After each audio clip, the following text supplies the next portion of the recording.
भारत युवा प्रधान देश है और युवाओं की चर्चा लगातार तमाम नेताओं के भाषणों में भी रहती है। और जब भी कोई चुनाव आते हैं तो सबसे पहला रुझान या लुभाने की कोशिश युवाओं को की जाती है।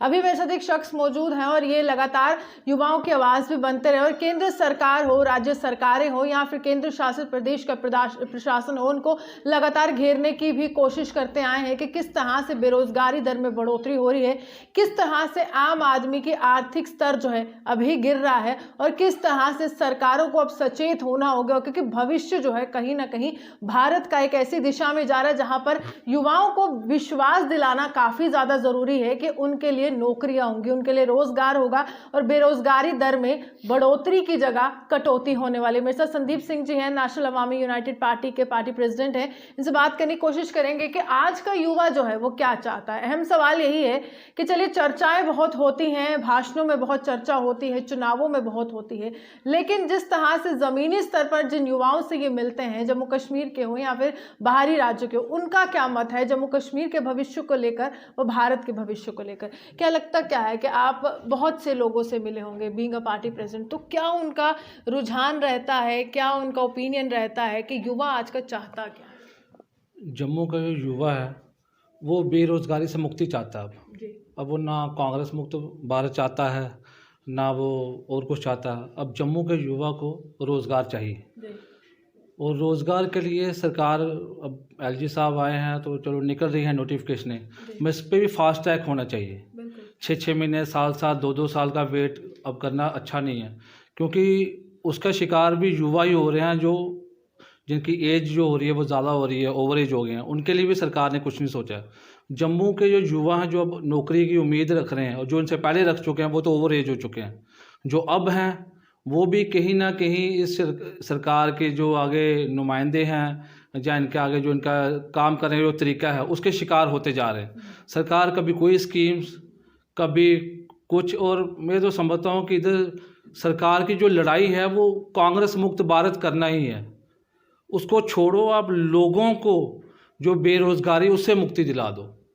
और प्रधानमंत्री भी आए दिन, जैसे आप कह रहे हो अभी, वो हर उनके भाषणों में सुनने को मिलता है, मन की बात को सुनने को मिलता है, युवाओं का वो साथ देंगे, युवाओं का साथ देंगे। वो जम्मू कश्मीर के युवाओं को कब साथ देंगे? कश्मीर आतंकवाद से अभी तक जूझ रहा है और जम्मू में भी आए दिन कभी कभी, कल जैसे ग्रेनेड की बात हुई है अभी इसने इधर कठुआ साइड, तो यहाँ पे भी आतंकवादी यहाँ और गतिविधियाँ तेज़ होने लग पड़ी हैं। और इससे पहले कुछ और हो, अब प्रधानमंत्री, एलजी गवर्नमेंट को और जो हमारे जितने भी हमारे एडमिशन, उनको भी सख्ती से पेश आना चाहिए, ताकि लोगों को अब कुछ ना कुछ इनसे फ़ायदा हो, ना कि सिर्फ भाषणों में या इनके प्रलोभन में ये लोग युवाओं को बस हर टाइम धोखा दे रहे हैं। और आपने जैसे रोज़गार की बात करें, जो ऑलरेडी रोज़गार में हैं, जैसे पीएचई में लगे हैं, डेली वेजर, एसपीओस लगे हैं, रैबरे खेल में लगे हैं और अन्य, उनका कुछ नहीं किया। और अब आगे इनसे क्या उम्मीद रखें सरकार से? और 370 टूटने के बाद तो बुरा हाल ही होगा। उसका कोविड आ गया, कोविड से तो जो 70-80% जो बिजनेस कर रहे थे युवा, उनका भी बिजनेस ठप हो गया। उनके लिए सरकार ने क्या सोचा है? क्या कोई टेक्निकल सोच लाई है सामने? क्या उनको कोई ट्रेनिंग का सोचा है? जिनके बिजनेस ठप हो चुके हैं उनके लिए आगे दूसरे रोज़गार के बारे में स्कीम्स वगैरह क्या सोचा है? या सिर्फ वही जो अपनी स्कीम्स निकालेंगे, इतने लाख करोड़ दे दिया और वो बाद में पता चला वो कोई लिमिट में। सवाल ये भी है कि जब कोरोना काल हुआ था, पैकेजेस का दौर वहीं से जारी हुआ था, जब अनलॉक की प्रक्रिया हुई थी, केंद्र सरकार ये समझ रही थी हर एक व्यक्ति आर्थिक तौर पर काफ़ी ज़्यादा कमज़ोर है, लेकिन यहाँ के अगर व्यापारी वर्ग की बात की जाए तो वो कहते हैं कि वो पैकेज पहुँचा ही नहीं है। अब दूसरी बात ये भी देखी जा रही है कि आर्थिक तौर पर हर एक व्यक्ति का स्तर जो है वो काफ़ी ज़्यादा गिर चुका है। तो यहाँ पर भाषणों से ज़्यादा अगर ज़मीनी स्तर पर नेता लोगों से मुलाकात करते जाने की कोशिश करते, वो ज़्यादा अच्छा नहीं होता? बिल्कुल सही।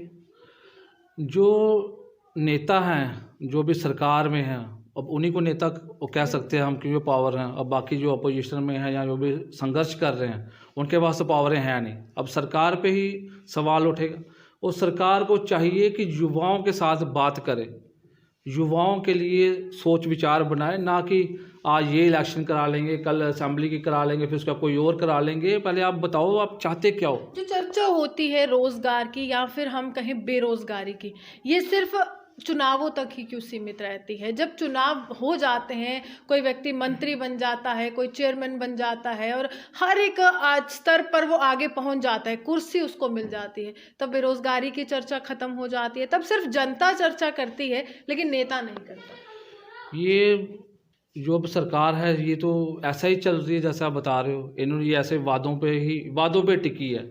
एक वादे को पूरा किया नहीं, फिर दूसरे को, फिर तीसरा को। मैं कह तो रहा हूँ कि ये क्या रोज़गार देंगे कि जो भी ऑलरेडी जॉब्स में हैं, जो कॉन्ट्रेक्चुअल पे हैं, जो डॉग पे हैं, उनकी हालत बस से बदतर कर दी है इन लोगों ने।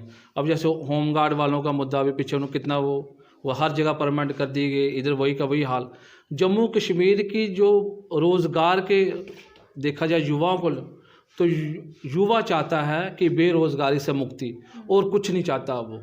भाजपा के नेताओं से जब सवाल किया जाए कि आप कह रहे हैं कि यहाँ पर लगातार नौकरियों की ओर दिशा जो है वो बढ़ रही है, लेकिन यहाँ पर ये भी वो तर्क देते हैं जनाब कोरोना काल है, समाप्त होने दीजिए, नौकरियाँ ही नौकरियाँ होंगी। क्या ये सही बात है कि कोरोना के कारण बेरोजगारी की बढ़ोतरी हुई है? उससे पहले भी जम्मू कश्मीर में लगातार बेरोजगारी बढ़ रही है। कोरोना काल में इनको सबको याद आ रहा है बेरोजगारी में, तो इलेक्शन में जो इन्होंने रैली की है हज़ारों के लाखों के हिसाब से, दिल्ली से मंत्री उठ के आए हैं, हर जगह से उठ के आए हैं इनके, और इनका वर्कर काम कर रहा है छोटे स्तर से लेके बड़े स्तर तक, जितने भी इनके ओहदेदार हैं। तो तब कोरोना काल का डर नहीं था इनको। नौकरी मांग लोगे, जनता कुछ मांग लेगी तो कोरोना का डर दिखा लेंगे। इस बारी जो नेता भाजपा के बाहर से आए हैं, केंद्रीय मंत्री तक आए हैं, राष्ट्र प्रवक्ता तक आए हैं, उन्होंने अहम अगर मैं कहूँ निशाना या तो रोशनी स्कैम पर साधा है या फिर गुपकार डिक्लेरेशन पर साधा है। स्मृति ईरानी जब जम्मू आती है, मैंने खुद सवाल करने की कोशिश की है कि ma'am you targeted Gupkar alliance many time but you didn't say anything about unemployment ma'am, inflation के लिए कुछ नहीं बोल रहे, लेकिन लगातार वो कहते हैं कि हम ऑफिशियल स्पोक्स पर्सन नहीं है, हमसे मत पूछे। क्या ये जवाब जायज़ था कि चले यहाँ के नेता कुछ जवाब नहीं देते, केंद्र के नेता ही देते, लेकिन वो भी भाग रहे हैं? मुझे समझ नहीं आती इनको कुर्सियों पे किसने बिठाया है। मंत्रालय भी है इनके पास, फिर भी कहते हैं कि वो ऑफिशियल बयान नहीं दे सकते, या तो क्या दे सकते हैं आप? भाषण? तो भाषण के लिए तो अपोजिशन बैठी है ना, जितना मर्जी कराओ, पावर तो है नहीं, भाषण नहीं दे सकते। हम भी संघर्ष कर रहे हैं, हम भी भाषण नहीं दे सकते हैं। सरकार के अंदर बैठ के तो कुछ कर नहीं सकते। ये सरकार में बैठे हुए लोग हैं, ये वो बैठे हुए लोग हैं जो आज भी हमें जम्मू कश्मीर को एक टेस्टिंग लैब की तरह समझा उन्होंने कि यहाँ के लोग बेचारे मजलूम से हैं, पिछले मुद्दे तो हुए नहीं। और आप इलेक्शन का हाल देख लो, कितने एसपीओ, कितने रबरे खेल, कितने कॉन्ट्रेक्चुअल या पीएचई डेली वेजेस लगे, फिर भी ये लोग जीत के आगे। और इन्होंने गुपकार को हाईलाइट किया, उनको कोई जानता नहीं था। जब अब हमारे गांव में क्या पता कि वहाँ पे गुपकार क्या है, मगर इन्होंने गा के सुना दिया कि ये है गुपकार। तो पब्लिसिटी अच्छी हो बुरी हो तो फ़ायदा तो होता ही है, तो गुपकार को बेनिफिट इन्होंने दिला दिया। लेकिन अभी भी कह रहे हैं कि जो जीत मिली है, जो 70 से ज़्यादा सीटें हमारे पक्ष में आई हैं, वो यही है कि हमने बहुत काम किया है प्रधानमंत्री के नेतृत्व पर। जब सवाल इनसे किए जाते हैं तो प्रधानमंत्री का जिक्र होता है, लेकिन जो स्थानीय नेता है वो कहीं नदारत होता है। प्रधानमंत्री ही एक इनके पास ऐसा जरिए हैं, ठीक है, जो इस बीजेपी के तरक्की का रास्ता है। बस मैं ये कह रहा हूँ, वो काम करेंगे। उनकी छवि ऐसी है कि ये बेनिफिट उठा रहे हैं। जैसे अटल बिहारी वाजपेयी ये आए थे, तो उनसे भी अच्छी शख्सियत कोई नहीं थी हिंदुस्तान में, और ये हर अच्छी शख्सियत का फ़ायदा उठाते हैं। अब एक ही मोदी जी हैं इनके पास, उन्हीं के फ़ोटो लगाया हुआ ने। अब पहले भी 2014 में, फिर उसके बाद भी उन्हीं के नाम पे वोट, आज भी उन्हीं के नाम पे वोट। डेवलपमेंट के नाम पे ये ना वोट इनको कोई देगा ना ये मांगे। जिसको बोलो प्रधानमंत्री को वोट दे रहे हैं जी, प्रधानमंत्री को वोट दे रहे हैं। अब प्रधानमंत्री तो आएंगे नहीं यहाँ पे, हर जगह थोड़ी जाएंगे, हर कॉन्स्टिट्यूंसी में तो जाएंगे नहीं। लोगों को भी अब जागरूक होने की ज़रूरत है। देखना चाहिए कि जो पहले इतने लोग लगे हैं उनका कोई हल नहीं निकाल पाया, जो हमारा क्या निकालेंगे। मगर मैं आपके माध्यम से एलजी साहब से ये अपील करूंगा कि फास्ट ट्रैक में लाया जाए। जो भी जॉब्स आप निकाल रहे हो, 3 या 4 महीने का टाइम रखो, उसमें इंटरव्यू हो जाए, उसमें लिस्टें में निकल जाएं, 2-2 साल 3-3 साल का टाइम ना लगे। और दूसरा, जो ओवर एज हो चुके हैं लोग, उनके बारे में कुछ सोचें, क्योंकि वो भी पिछले 3-3 साल से जॉब का ही देख रहे थे। उनको नहीं पता था कि 370 टूट जाएगी, कोरोना आ जाएगा। उनके बारे में भी कुछ सोचो, जहाँ उनके लिए कोई ऐसा रोज़गार, जैसे कोई टेक्निकल सोच, या कोई ऐसा कोई बैंकिंग सेक्टर से ही कोई ऐसा कोई प्रावधान निकालो ताकि वो अपना रोज़गार खड़ा कर सकें। क्योंकि 40 के बाद वो क्या जॉब करेंगे और कहाँ जाएंगे वो? क्योंकि सरकार का ही जो होता है, सरकार पे ही लोगों की नज़रें टिकी हैं, और सरकार को लोगों पे नज़रें रखनी चाहिए, ना कि गुपकार पे रखनी चाहिए, ना कि रोशनी स्कैम पे रखनी चाहिए। उसके लिए एडमिनिस्ट्रेशन है। बीजेपी नहीं बताएगी रोशनी स्कैम निकालो, बीजेपी ने नहीं निकाला, उसके लिए सरकार है।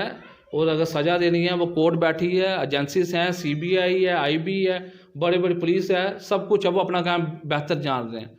ये उनके काम में दखल ना दे, ये सिर्फ लोगों की भलाई में काम करे। जब एक शुक्रिया। साफ तौर पर यहाँ पर यही बात है कि प्रधानमंत्री का नाम लेते लेते कब तक भाजपा के नेता तमाम चुनावों में उतरेंगे और कब तक जीत दर्ज करेंगे। स्थानीय नेता नदारद रहते हैं, लेकिन प्रधानमंत्री का नाम लेते हैं, भाषणों में उनका जिक्र होता है, केंद्र अपनी नीतियां बना रहा है, वहां पर काम भी हो रहा है, लेकिन जम्मू कश्मीर के नेता तमाम सवालों के जवाब क्यों नहीं दे पाते हैं। अगर विकास की बात की जाती है तो विकास में रोजगार भी आता है, महंगाई में कटौती भी आती है, और लगातार इस तरह की बातें जिससे आम व्यक्ति का जीवन जुड़ा हुआ है, वो तमाम बातें जम्मू कश्मीर के चुनावों से हमेशा नदारद रहती है। ये विडंबना ही मानिए कि अब आगे आने वाला समय जो है विधानसभा के चुनाव का है। अब देखते हैं किन मुद्दों पर ये चुनाव लड़े जाएंगे। इसी के साथ जर्नलिस्ट पारस के साथ मैं रूहानी आपसे नमस्कार।